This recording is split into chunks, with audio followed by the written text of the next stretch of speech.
ദൈവനാമത്തിന് മഹത്വമുണ്ടാകട്ടെ. Streams of ലൈഫിൻ്റെ ഇന്നത്തെ പ്രഭാത ചിന്തയിലെ നമ്മുടെ ഒന്നിച്ചുള്ള ചിന്തയ്ക്കായി ലഭിച്ചിരിക്കുന്ന വേദഭാഗം വിശുദ്ധ ലൂക്കോസ് എഴുതിയ സുവിശേഷം 12-ാം അധ്യായം 15-ാം വാക്യം. ഒരുത്തന് സമൃദ്ധി ഉണ്ടായാലും അവൻ്റെ വസ്തുവകയല്ല അവൻ്റെ ജീവന് ആധാരമായിരിക്കുന്നത്. ഒരിക്കൽ ഒരു മീൻപിടുത്തക്കാരൻ അയാളുടെ ബോട്ടിനടുത്ത് അലസനായിരിക്കുന്നത് കാണാനിടയായതിൽ ഖുണ്ഡിതം തോന്നിയതായ ധനികനായ ഒരു വ്യവസായി ഇങ്ങനെ ചോദിച്ചു: എന്തുകൊണ്ടാണ് നിങ്ങൾ മീൻ പിടിക്കാതെ വെറുതെ ഇരിക്കുന്നത്? ഞാൻ ഇന്നത്തേക്ക് ആവശ്യമുള്ള മീൻ പിടിച്ചു കഴിഞ്ഞു എന്നായിരുന്നു മറുപടി.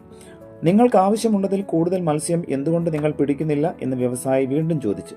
അത്രയും മത്സ്യം പിടിച്ചിട്ട് ഞാൻ എന്ത് ചെയ്യാനാണ് എന്ന് മീൻപിടുത്തക്കാരൻ പറഞ്ഞു. വ്യവസായി അല്പം അസഹിഷ്ണുതയോടെ തുടർന്നു: നിങ്ങൾക്ക് കൂടുതൽ പണം സമ്പാദിക്കാം. ഒരു നല്ല ബോട്ട് വാങ്ങി കുറെ കൂടെ ആഴത്തിലേക്ക് ഇറങ്ങി കൂടുതൽ മീൻ പിടിക്കാം. അധികം താമസിയാതെ നിങ്ങൾക്ക് ബോട്ടുകളുടെ ഒരു കൂട്ടം തന്നെ സ്വന്തമാക്കാം. എന്നെ പോലെ വലിയൊരു ധനികനായി തീരുകയും ചെയ്യാം. അങ്ങനെ ആയി തീർന്നിട്ട് ഞാൻ എന്ത് ചെയ്യാനാണ്? മീൻപിടുത്തക്കാരൻ ചോദിച്ചു. നിങ്ങൾക്ക് സ്വസ്ഥമായിരുന്ന ജീവിതം ആസ്വദിക്കാമല്ലോ എന്ന് വ്യവസായി പറഞ്ഞു. പ്രശാന്തതയോടെ കടലിലേക്ക് നോക്കിക്കൊണ്ട് മീൻപിടുത്തക്കാരൻ ചോദിച്ചു: ഞാനിപ്പോൾ എന്ത് ചെയ്തുകൊണ്ടിരിക്കുകയാണെന്ന് താങ്കൾ കരുതുന്നു? ഇത് കേട്ട് നാം പുഞ്ചിരി തൂക്കിയേക്കാം. എന്നാൽ ഈ കഥ അതിപ്രധാനമായൊരു സത്യം എടുത്തു കാട്ടുന്നു. ഭൗതികമായ സമ്പത്ത് സ്വരൂപിച്ചു കൂട്ടാൻ മാത്രമാണ് നാം ജീവിക്കുന്നതെങ്കിൽ നമുക്ക് മതിയാവോളം ഒരിക്കലും ലഭിക്കുകയില്ല. നാം ഉന്മത്തമായ ആവേശത്തോട് കൂടുതൽ അധ്വാനിക്കും, ഒടുവിൽ സ്വയം തകർന്നു പോവുകയും ചെയ്യും. അതുകൊണ്ട് പ്രിയ സ്നേഹിതരെ, നിങ്ങൾ സദാസമയവും അധ്വാനിച്ചുകൊണ്ടിരിക്കുകയാണോ? ഇടവേളകൾക്കും വിശ്രമത്തിനും വേണ്ടി സമയം ചെലവഴിക്കുവാൻ നമുക്ക് മനസ്സില്ല.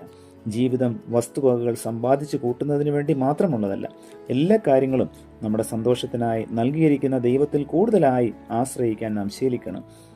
വായിച്ചു കേട്ടതായ വേദഭാഗം: ഒരുത്തിന് സമൃദ്ധി ഉണ്ടായാലും അവൻ്റെ വസ്തുവകയല്ല അവൻ്റെ ജീവന് ആധാരമായിരിക്കുന്നു. അതുകൊണ്ട് നമുക്ക് ദൈവം തന്നിരിക്കുന്നതായ ശിഷ്ടായുസ്, കർത്താവ് തന്നിരിക്കുന്നതായ ആരോഗ്യം എല്ലാം തക്കത്തിൽ ഉപയോഗിക്കുവാൻ തക്കവണ്ണം, ബുദ്ധിയോടും വിവേകത്തോടും ഉപയോഗിക്കുവാൻ തക്കവണ്ണം ഇന്നത്തെ വചന കേൾവി നമ്മേവരെയും സഹായിക്കട്ടെ. പ്രിയ കർത്താവെ, നൽകിയ വചനത്തിനായി നന്ദിയോടെ സ്തോത്രം. കർത്താവ് ഞങ്ങൾക്ക് നൽകിയിരിക്കുന്ന ആയുസ്സിനായി, ആരോഗ്യത്തിനായി, എല്ലാ വിഭവങ്ങൾക്കായി നന്ദി പറയുന്നു. കർത്താവെ, അവിടുന്ന് ഞങ്ങൾക്ക് തന്നിരിക്കുന്നതായ സമയവും സാഹചര്യവുമൊക്കെ വിവേകത്തോടെ പെരുമാറുവാൻ കർത്താവയോട് ഞങ്ങളെ സഹായിക്കണമേ.